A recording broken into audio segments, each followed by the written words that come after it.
دوستو، اکثر یہ سمجھا جاتا ہے کہ بائیولوجی صرف چیزوں کے رٹنے کا نام ہے، لیکن خیر حقیقت اس سے بالکل مختلف ہے۔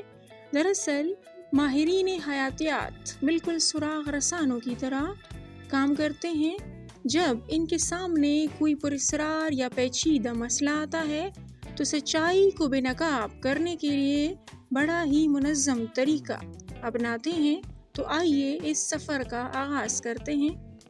کیا خیر ایک معمولی سے مشاہدات سے لے کر لیبارٹری کے تجربات تک کا یہ سلسلہ آخر چلتا کیسے ہے؟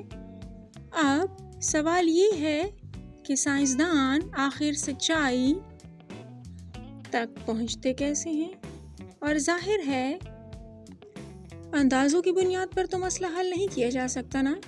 اور اس کے لیے جس عمل کا استعمال ہوتا ہے اس میں 3 بنیادی قدم شامل ہیں۔ پہلا ہائپوتھیسس، دوسرا ڈیڈکشن اور تیسرا ایکسپیریمنٹ۔ تو آج پہلے حصے پر بات کرتے ہیں، ہائپوتھیسس کیا ہے؟ اگر سیدھے الفاظ میں کہیں تو ہائپوتھیسس دراصل کسی بھی مسئلے کا ایک عارضی یا ممکنہ جواب ہوتا ہے جو پہلے سے کیے گئے مشاہدات کی بنیاد پر تیار کیا جاتا ہے۔ یعنی آپ کہہ سکتے ہیں کہ یہ کوئی اندھا تیر نہیں ہوتا، بلکہ پہلے سے موجود علم اور مشاہدے کا نچوڑ ہوتا ہے۔ اسے مسئلے کی حل کی طرف پہلا منطقی قدم کہا جا سکتا ہے۔ اب یہاں ایک بات واضح کرنی ضروری ہے، ہر اندازہ مفروضہ نہیں بن سکتا۔ ایک اچھے اور مضبوط مفروضے میں 4 خاص باتیں ہونی چاہیے۔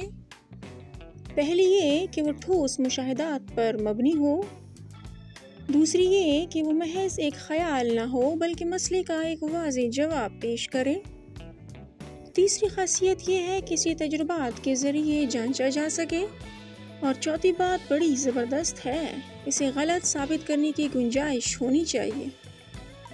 سائنس میں اگر کسی چیز کو غلط ثابت کرنے کا کوئی طریقہ ہی نہیں ہے تو جناب وہ سائنس کہلانے کے لائق ہی نہیں ہے۔ ویسے ایک اور دلچسپ حقیقت یہ بھی ہے کہ بالکل ایک جاسوس کی طرح ماہر حیاتیات کبھی بھی صرف ایک امکان پر بھروسہ نہیں کرتا۔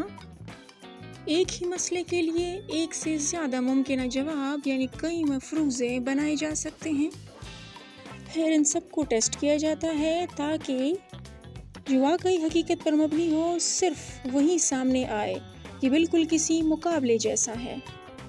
تو چلیے اس کہانی کا اگلا باب اگلی ویڈیو میں ملاحظہ فرمائیں۔